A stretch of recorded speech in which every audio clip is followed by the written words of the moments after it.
I expect us to be defeated by Slough. But imagine if... Yeah, no, we're probably going to lose. Ladies and gentlemen, welcome your host for today, Mr. Y. Callum.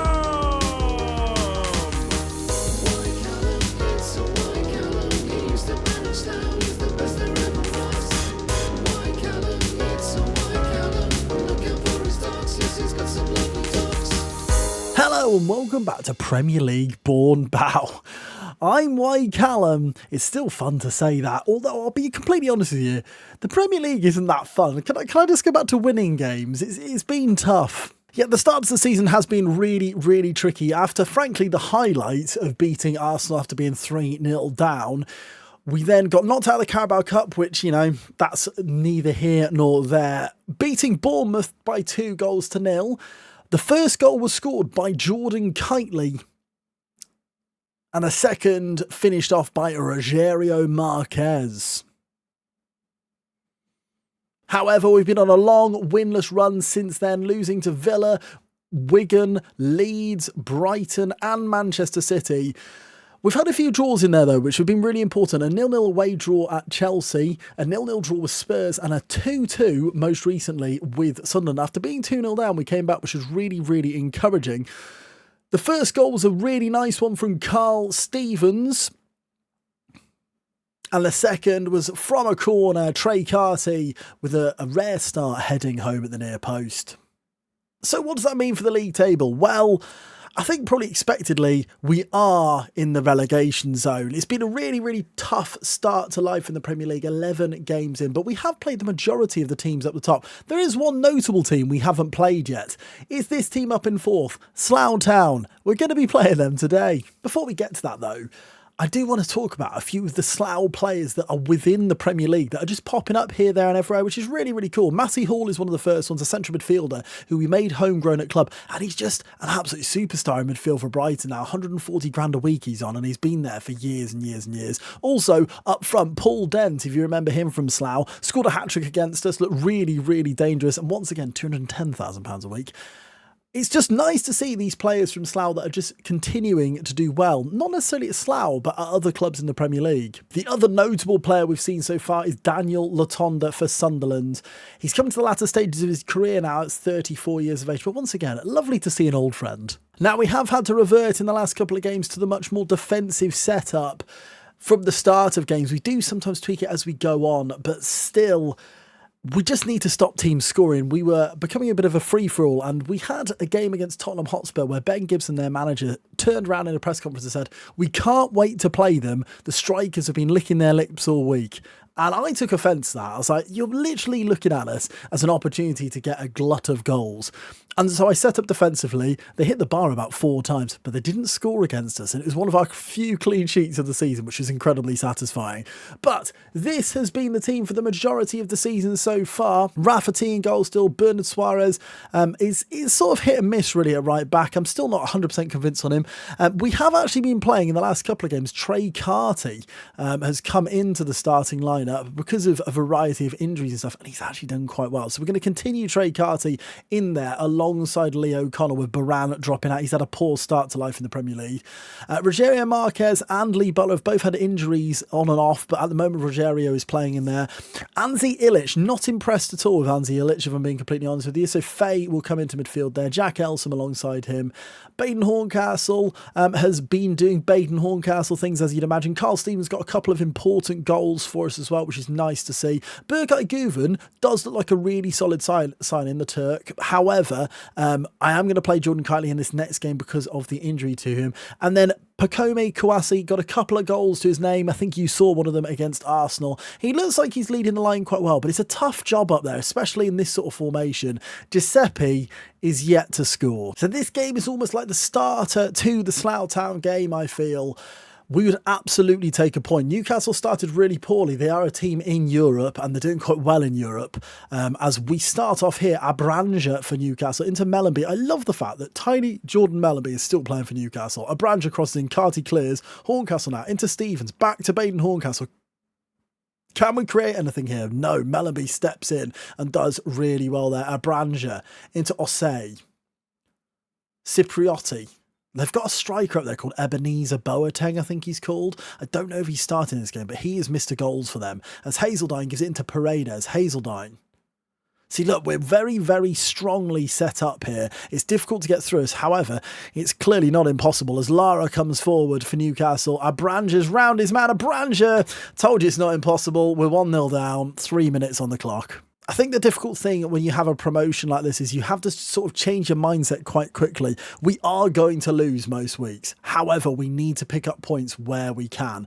I saw this game as an opportunity to pick up a point because Newcastle had started really poorly. But when you actually look at their form sort of in the last month, it's got a lot better. So they are a decent side, Newcastle.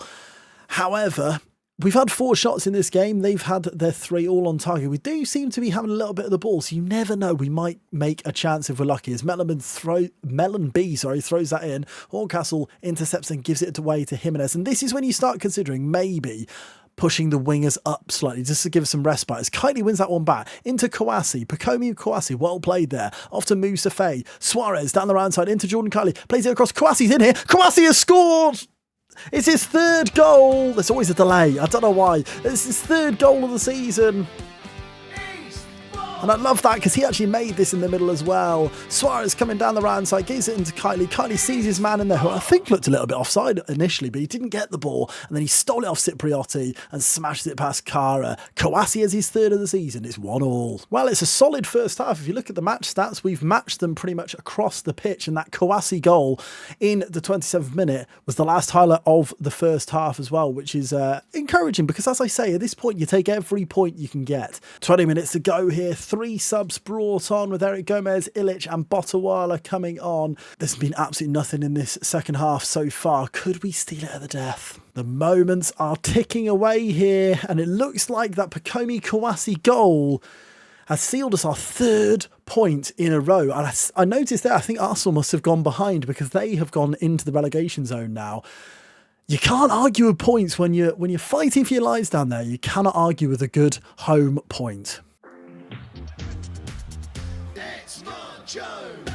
Mark Jones has won the Ballon d'Or at 33 years of age. Bit odd to be celebrating this bloke when we're about to play against him in 4 days' time, but congratulations to the child. And that does fill me with pride, you know. We took a gamble on him from Aston Villa when we first joined Slough. He was a big part of the reason why we took that step up. And he's still doing it at 33, which is brilliant to see. The other news that I thought was really, really cool, I'll be honest with you, it was a few weeks ago, so it's not in my email box anymore, is the fact that Jordan Botawala has come out as gay within the game. And I just think it's so cool. It really adds character to these new gens when you find out things like this about them. And I'll be honest with you, I don't know if I've ever had this happen to one of my players. I know it was an aspect that they added into the game. But I just think it's great, and it makes me, to be honest with you, like Jordan Botawala even more now. He's been with us for years and years and years. He's just about clinging on to staying in the squad at the moment. His ability isn't quite there, but yeah, what a cool little story. We've been called into an emergency recruitment meeting by Molly Fletcher because of our bad form. What did you think the Premier League was going to be like, Molly? Interesting. So they believe the issue is our striker. I think that's a bit harsh on the way we're setting up. But if they want to go and find me a 20-goal a season striker, that's fine. I didn't do the meeting. Where they asked for more transfer money. I didn't do the meeting. I just had a massive panic there because literally as I started the video, I thought, oh, that'd be a good thing to talk about. And then I completely forgot about it. The board asked us whether we want more available transfer budget. Obviously we do. We currently have nothing. We've spent a lot. We're just about okay on wages. What are they going to give us here? I'm really intrigued. Are they going to give us enough to maybe buy a player in January? That would be pretty good. There's some players that I've definitely got my eyes on, especially now that we've had this emergency meeting about strikers. Transfer budget's been increased to £6 million. Now, I'll be honest, I could probably work with that. It's not as much as I was maybe hoping, but 6 mil is better than 0 mil. Look at what I've become, turning my nose up to £6 million. I'm really intrigued to see if anything is made of the fact that I'm playing against Slough, because obviously I am a Slough Town legend. I'm regarded as a Slough Town legend on their legends list. I won their first Premier League, their first Champions League. I've won an awful lot. There's an argument to say Anthony McCarthy has actually taken my squad and ran with it and improved them, like quite substantially, I'd say. However, if it wasn't for me, they'd still be in the Vanarama South. Will there be a news item to acknowledge it? No, there won't. Why would they? It's not like it's a big deal or anything.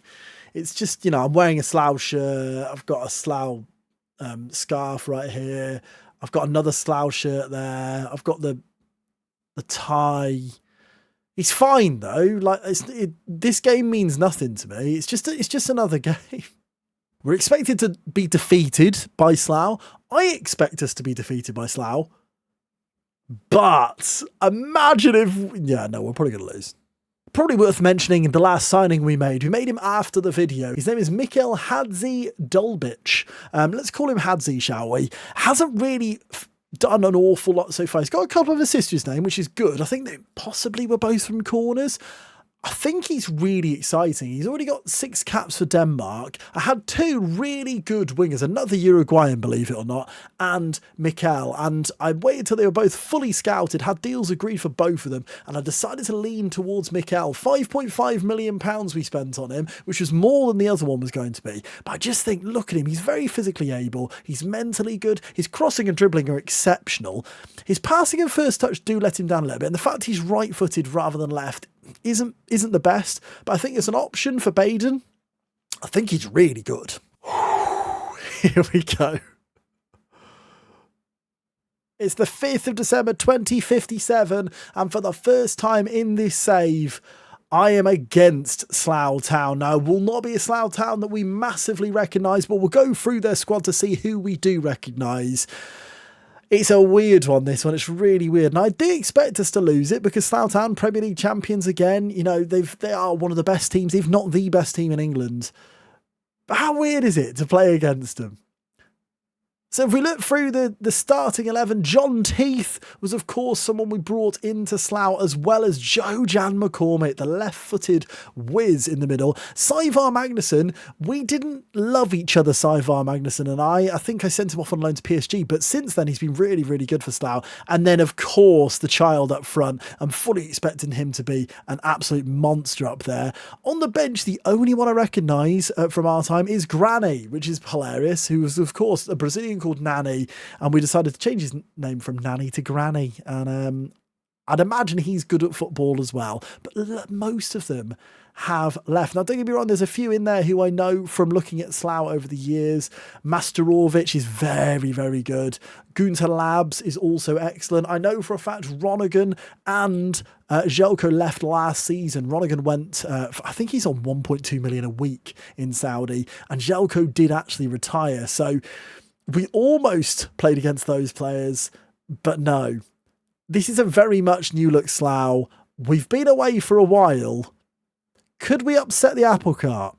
If there was one thing, one dream from this game, and I'm not even asking for a result because I know that's unrealistic, it'd be for Giuseppe to come off the bench and score. He hasn't scored in the Premier League yet. And wouldn't it be remarkable if his first Premier League goal was against Slough? Please, FM, if you're listening, I know you listen to me, that would be exceptional.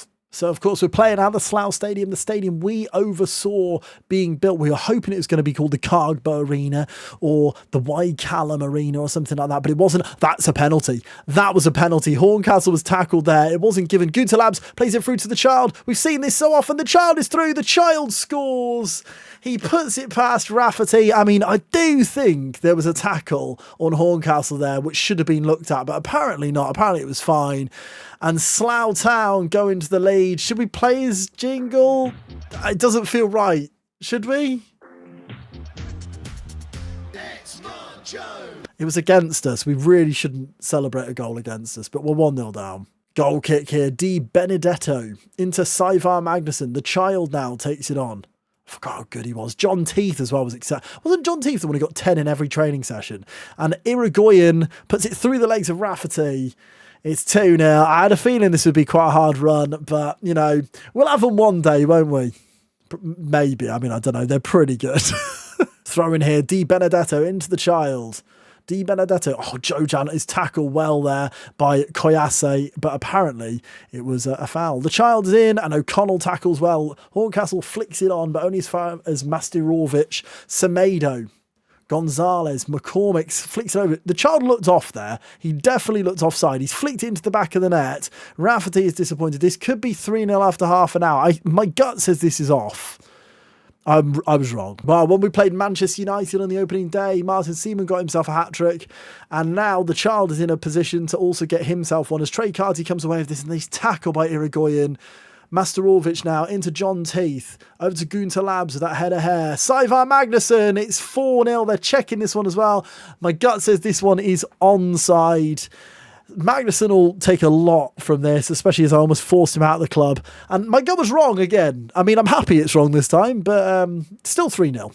Irigoyen now with the throw for Slough. John Teeth back to Irigoyen. Crosses into the back post. It's headed away initially by Fay, and Suarez smashes it clear to absolutely no one up there. Gonzalez, Di Benedetto. They'll come again here, Slough. Gonzalez into John Teeth. He's so good, isn't he? Irigoyen back to John Teeth. Over to Saivar Magnusson. That one's onside. And it is 4-0. He does get his goal against Wycallum. As I say, he's probably got a shirt underneath saying, "Eat that, you idiot." It would be a very odd and offensive shirt, but that is what it says. I didn't write it. That's what it says. And the beef between me and Saivar begins. This is the return we all wanted to Slough, wasn't it? I think. I mean... yeah, we're 4-0 down at half-time. They're quite good, aren't they? Look, the chance for my dream to happen has to have an opportunity. Giuseppe's on at half-time. As Slough now have it into John Teeth. I mean, I stand by it. If Giuseppe scores in this game, I will be happy. As Giuseppe tries to foul Karamoko there. And he's done well there, you know, Giuseppe. Hadzi has come on at halftime as well. The child has hit the bar and Carty clears it to absolutely nobody. Rafferty's on a 5.8, as you'd imagine, being 4-0 down. Granny's now on the pitch as well. Off to Karamoko now. Karamoko into Jojan. Semedo. Gonzalez. Come on, Giuseppe. Just nick it off him. Nick it off him, Giuseppe. Karamoko. Off to Pagano. Semedo. Plays it through. The child. Oh, what a miss. Dear me. We've got away with that one. It's still 4. There's been no highlights for a little while, which has been lovely because we haven't conceded any goals. Rafferty now on a 5.7, bless him. Fay into Gomez, who's tackled by Granny. And the child's in behind. The child should. I mean, he's never missing that, is he? It's a hat-trick from the child. Something we used to love and applaud. Hurts now. Rafferty's down to a 5.6. I really feel for him, you know. Suarez. Baran into Moussa Faye. Baran into Suarez. Nice little ball to Gomez around the corner there. Oh, I didn't like that pass at all. Suarez just about gets it back there. I mean, how is that not a foul? How is it not a foul? Hadzi's won it back there. Elsom into Hadzi. Back to Trey Carty. Into Moussa Faye. 5-0, dear me. I'm almost forgetting that it's 5-0. Sanchez, Giuseppe's offside. He's offside. He had a shot at least. Well, there is 2 minutes of normal time to go. I'm going to chalk this down to, I'm not sure we're going to get anything from this one. However, we could get a bit of pride. We all know what the pride would be. However, Slough currently got the ball, which doesn't help us massively. Pagano into Gutierrez now. Back to Pagano. Finds Gunter Labs. Granny into Karamoko. Go on. Yes. Well in, Rogerio. Into Trey Carty now. Use the ball. Gomez. Finds Hadzi on the left-hand side. Into Moussa Faye. Giuseppe. Surely not. He's through. Sanchez. Oh, he's got an assist. We'll allow it. We'll allow it. Play the jingle. It counts. He's got the ball. We've scored a goal against Slough. Eastbourne. It's an assist for Giuseppe. Come on, that's all we wanted. That's why I asked at the beginning of the game. Giuseppe plays it through to Edgardo Sanchez, who smashes it into the back of the net.